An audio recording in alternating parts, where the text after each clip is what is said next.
So guys, this is the FKM Express 500 SC and this is Milo. Finally, nagkatagpo din tayo. Andito ka lang pala sa Mount Ugo. Tagal niya eh. Oo nga eh.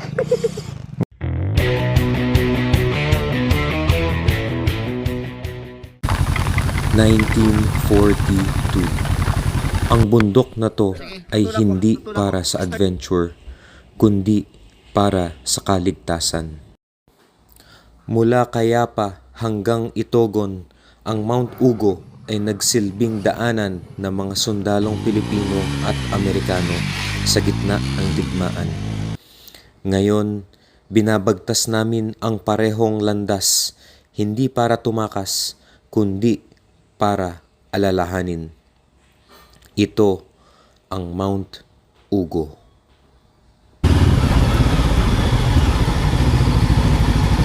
Hindi. Ano, hihinto tayo? Titigil tayo. Okay. Kuya, huminto lang sila saglit.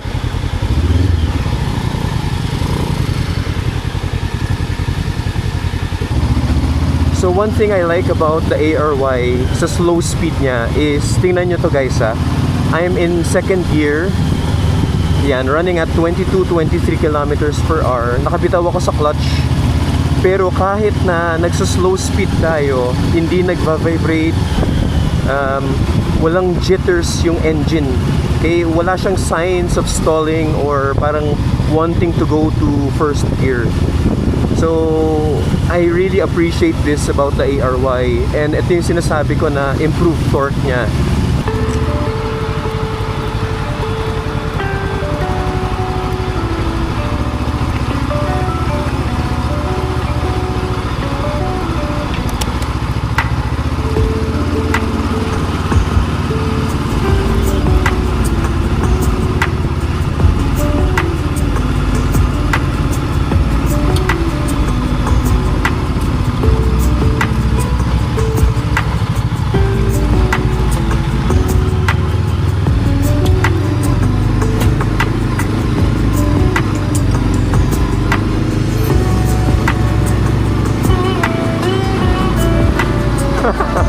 Layo.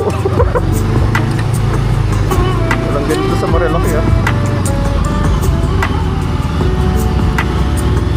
But guys ha, meron tayong rule dito. Yung rule na yon, bawal pumortal.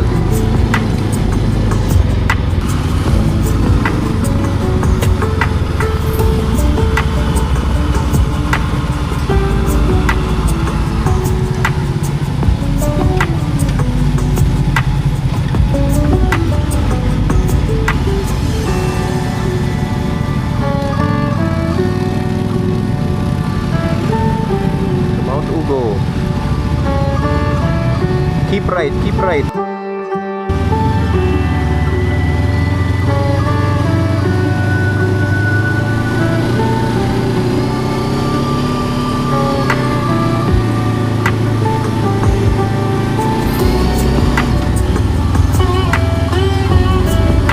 Kaya.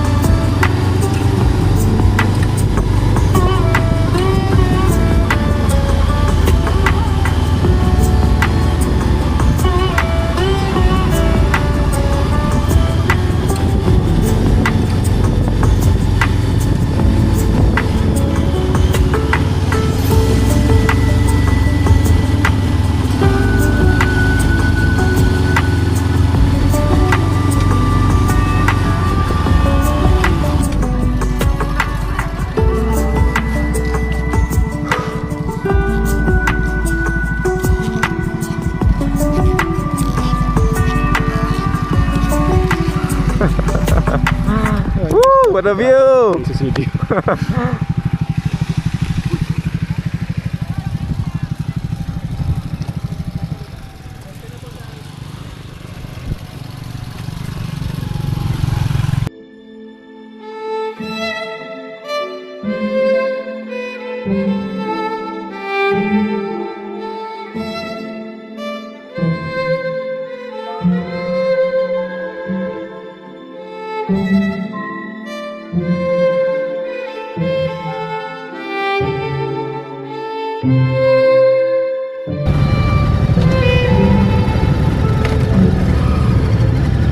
taking laps.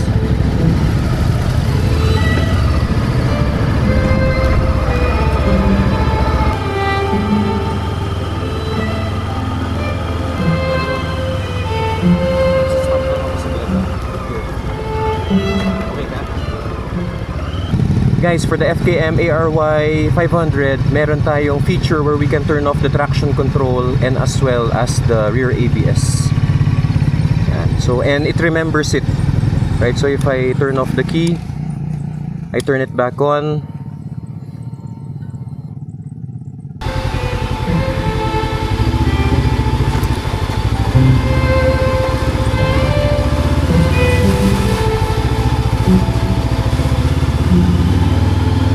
Okay, copy.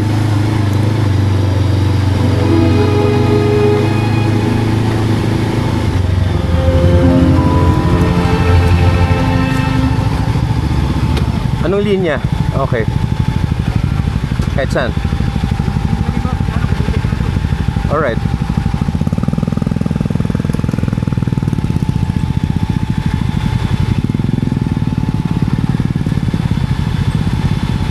Mas maganda sa gitna. Anong tinik mo, Milo? Anong linya mo?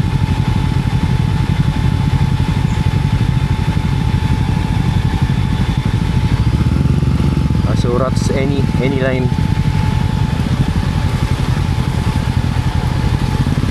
Yes.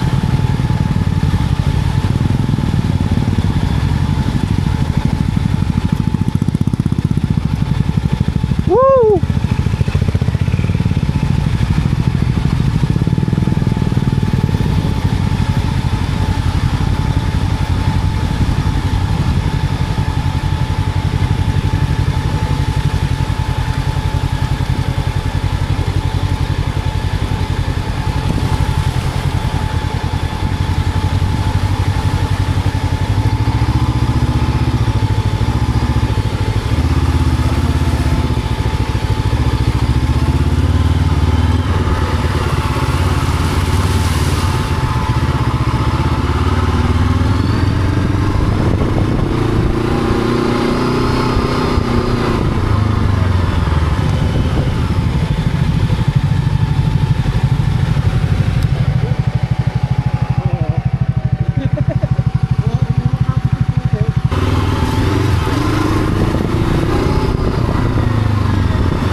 Okay lang yun, okay lang yun. Oh, naka first gear kasi.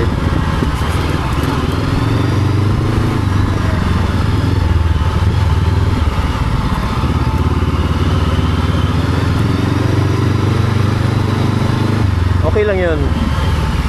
May thermostat naman yan eh.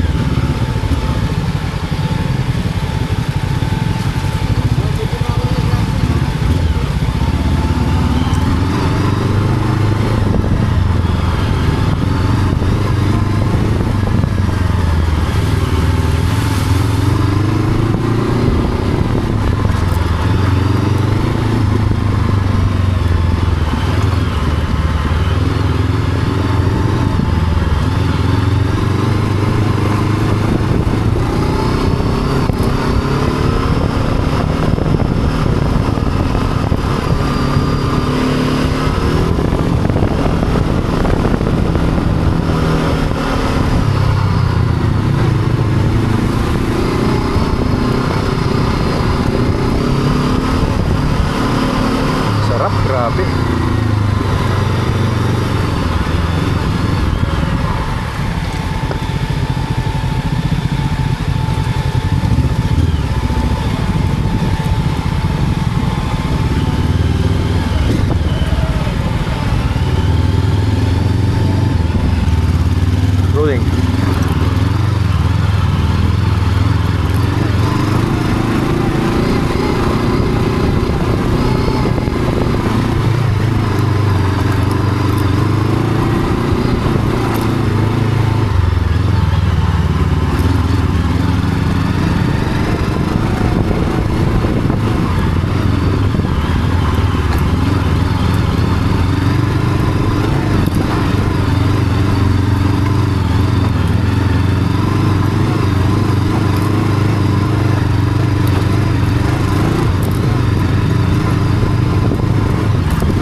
lagi, grabe.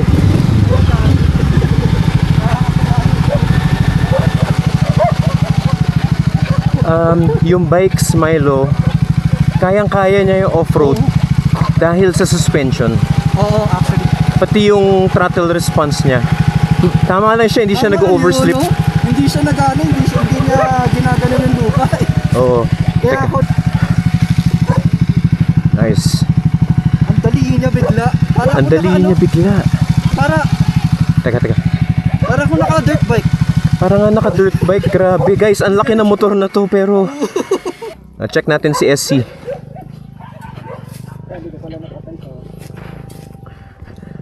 Right, because of the suspension travel, that 500cc engine and the electronics,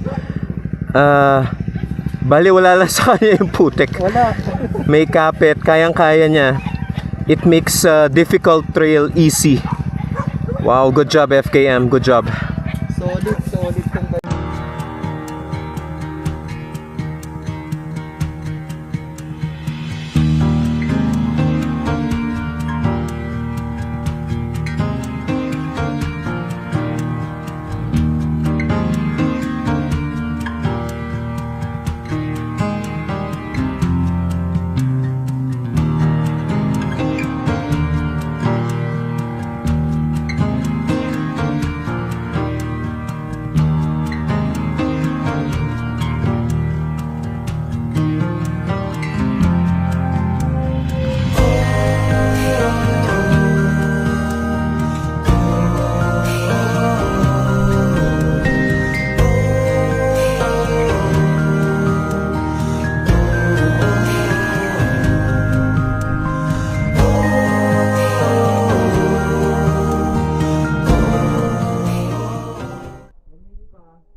Just conquered a very difficult off-road battery, which I caught in slow motion using the ARY and the Express 500.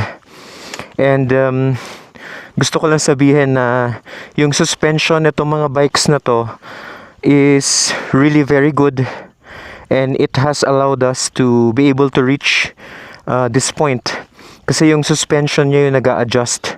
Yung suspension niya yung may make sure na hindi bumibitaw at hindi tayo nawawala ng traction.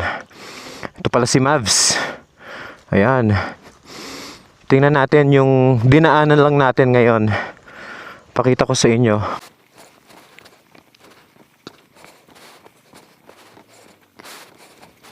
Yeah, we just did this.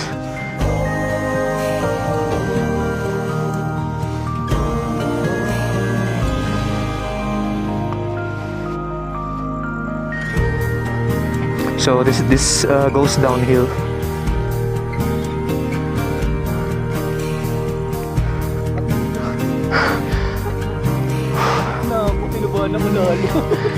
Look at the view. Look at the view. It's very good. Wow. Ito na si Hali. All the way, all the way, all the way. Yeah! Woo!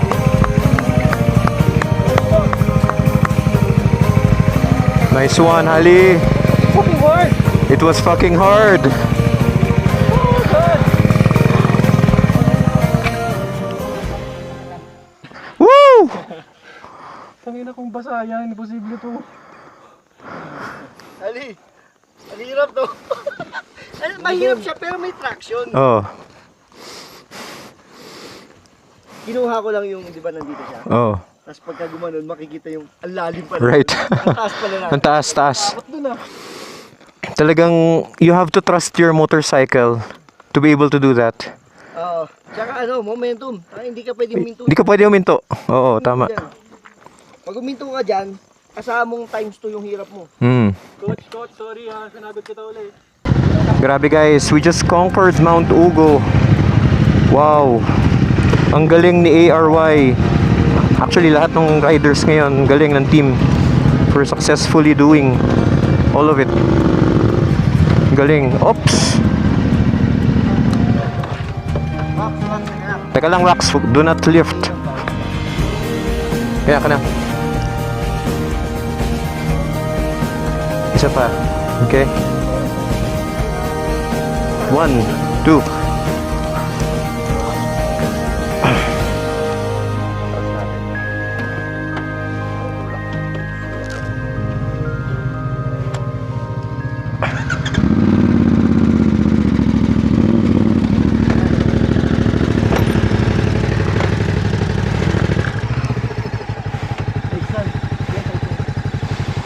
Ano masasabi mo sa Express 500 SC after doing that? Mountain goating. Mountain goating. It's a mountain goat. Yeah. Grabe, it's a tractor. I mean, yeah, you're new into off-roading, adventure biking, right? But with the help of the bike, kinaya natin. Oo naman. O, tara na, let's ride.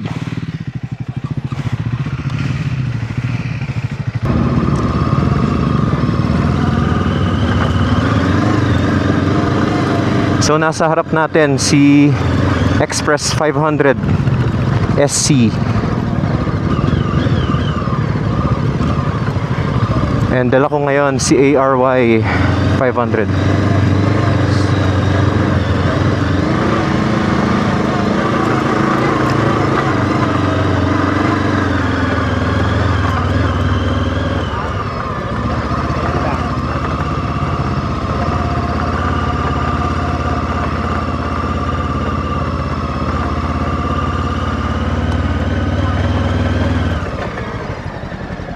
Yun.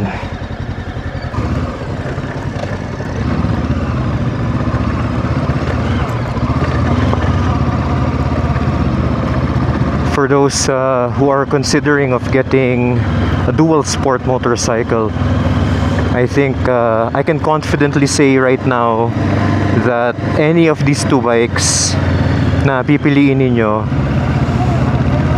sulit na sulit siya. I mean, look at this, guys.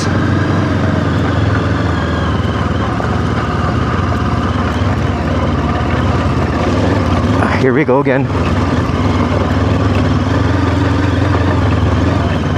Yung suspension ng mga motor na to, pinapakapit niya yung gulong. Tapos yung throttle, nag-a-adjust, friendly. Hindi siya madaling mamatay. Yun yung masasabi ko sa kanya. Kahit i-second gear, pero ngayon dapat first gear to. But yung kanina, paakyat second gear, hindi nagsustall yung motor, yung engine. Okay yung torque niya kahit sa low end second or first gear. Kaya in that way, it's beginner friendly. Pero in that way, like yung sa akin na may experience na ako sa adventure riding, it's very pleasing to ride dahil nga ina-assist ako nung motorcycle. Para siyang may electronics na advance. Maganda yung pagkaka-tune ng ECU nitong motor na ito. Itong Mount Ugo Trail na to, this is one for the books. Solid. Yan. So guys, naka second gear na ako ngayon. But ARY, no problem at all. Ang balik first gear. Traction wise, all right. Kaya niya. And check out the view.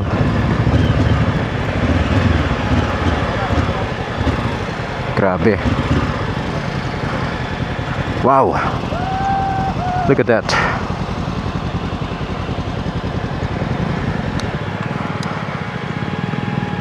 Wow. Nakita nyo guys, I am riding very confidently with the ARY 500. I feel very confident riding it here in off-road. Oh, this is where my taxes go. Wow, 92 million! Really? Ayan. Ayan. Pwede bang iulat ito? Alright. Sinong contractor? Ayun. Completion date, July 2025.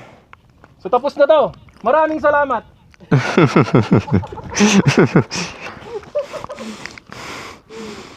Oo nga, July 2025 completion date daw. Pero wala pang kalsada eh. Tinambakan lang nila. Hello, DPWH. Ayan.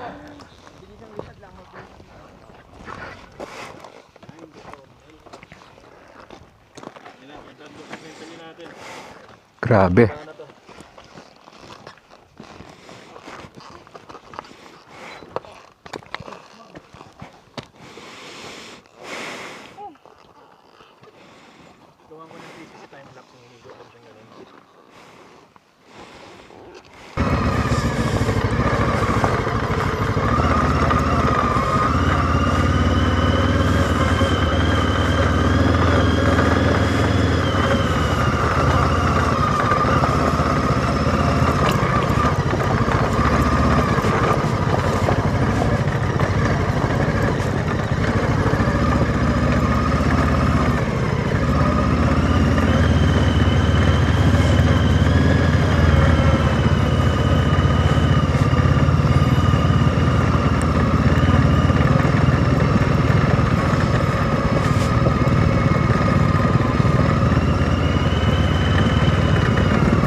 Whether you are a beginner rider who's looking for an adventure bike, or you are an experienced off-road rider looking for a new adventure bike,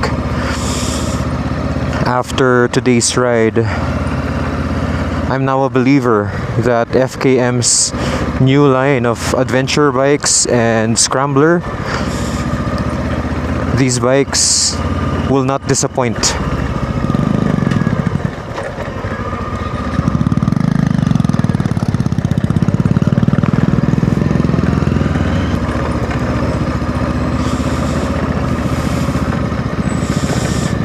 Grabe guys, kahapon ko lang sinimulang i-ride tong ARY 500. Pero nakuha na niya yung confidence ko. Opya. Rider down. Hali, wait, Hali.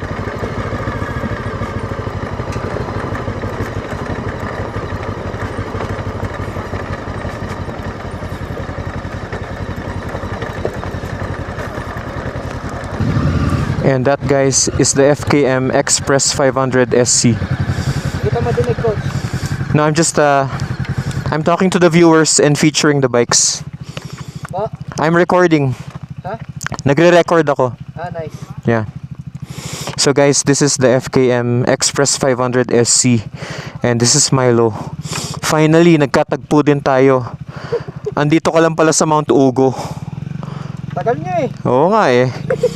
Dito pala tayo magkikita sa Mount Ugo. Init na ako eh. Oo nga, nauna ka na pala dito. Ayan. So kung ano yung narating ni Ari, ganun din. Nakita natin na equally capable din si Express 500 SC. I would recommend this bike for those who want a more retro look, or riders who are more road oriented and just want to have little dabs of off-road. And third, riders with mga shorter riders. This would be a really good bike choice.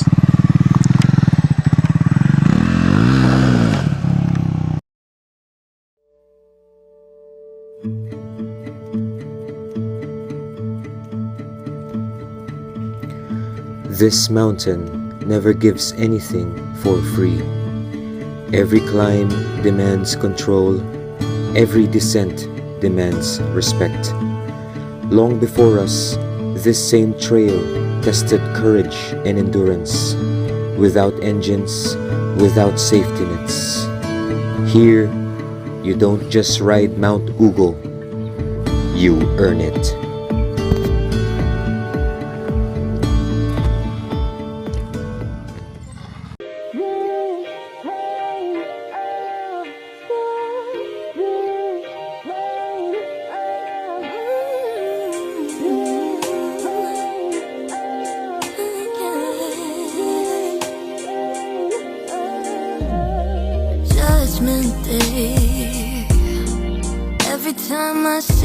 face, and I wanna be strong like you, but I'm scared to stay. Got my essentials all packed in a suitcase in case I feel like I need to be away, far away from you, far away from you. This pain of love, this pain of love, this pain of love, this pain of make you wait when you call my name, and I wanna look at you,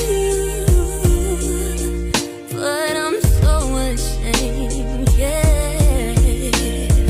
I can't explain what it does to me. Oh, I don't wanna be stuck in a dream. This pain of love, this pain of love, this pain of love, this pain of Yo, kuya.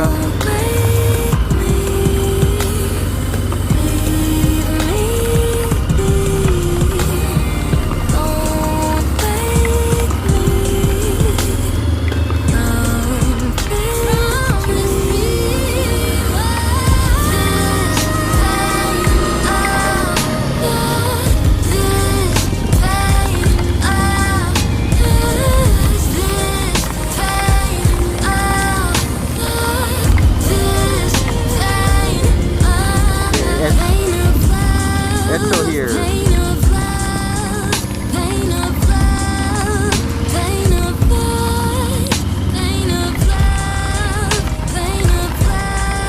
Yo, yes. Yeah. Yeah, I see it. And I got it on video.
Nice one.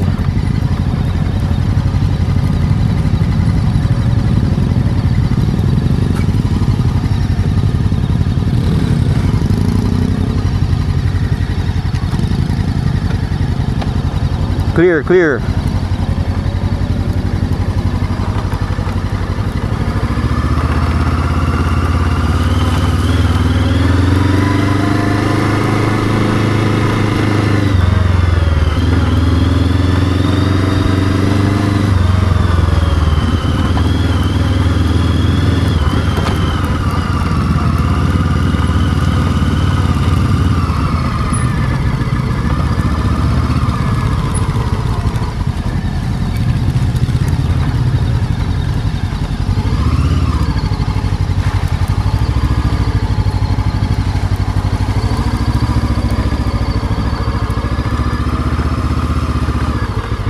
Thank you, Kuya Tom.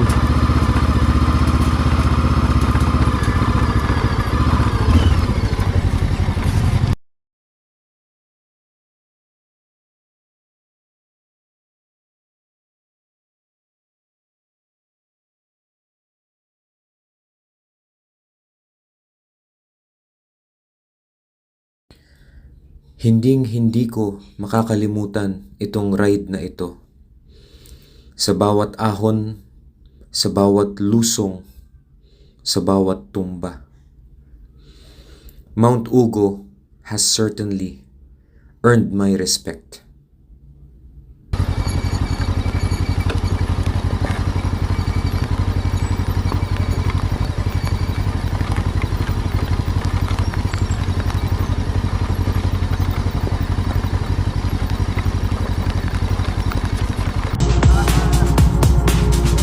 Okay naman. Very good. Thank you, man.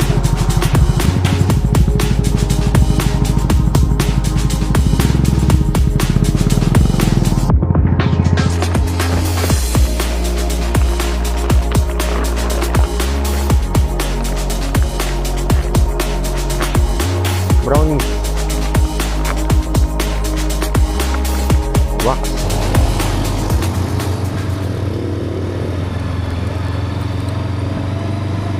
We reached the end of the trail, but not the end of the story. Mount Ugo stands as a reminder of freedom earned, sacrifices made, and roads that shaped who we become. Some rides change your destination. This one changes you.